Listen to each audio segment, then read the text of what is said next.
Hey guys, it's been a very long time since I've done any kind of update with this car.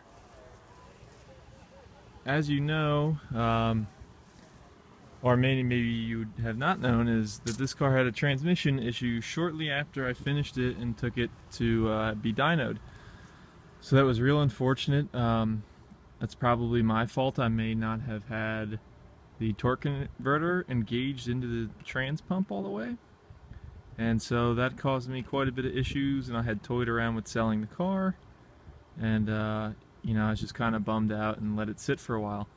So once school was finished here and I started working again for the summer, my friend Matt approached me and said that he had a cheap 4L60E for a good price, and I couldn't pass it up, and I decided that I should just fix this thing. So it has new trans now. I took it to Cars and Coffee Lehigh Valley this morning and drove it around back and forth doing random stuff around town and put about 100 miles on it. It runs great. I picked up some used tires that are in good shape and don't leak air like the stock ones did.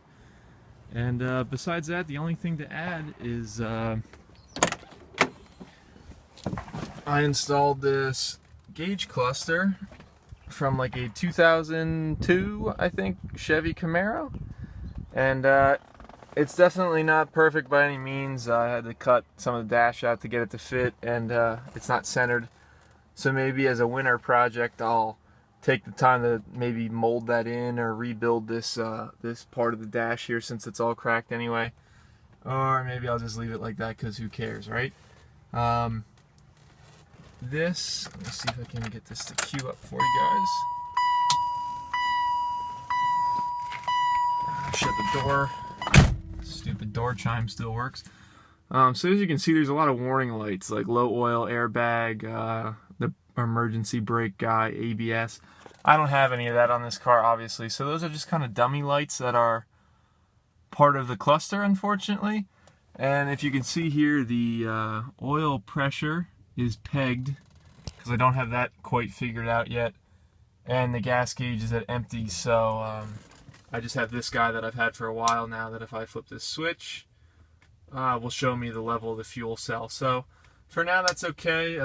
I've looked into the gas gauge dilemma, and that can be a little tricky with tuning, so I'm not sure if I'll ever be able to get that to work. And the oil pressure gauge is just a matter of me sourcing another stock sending unit for the engine. So that I should have working soon.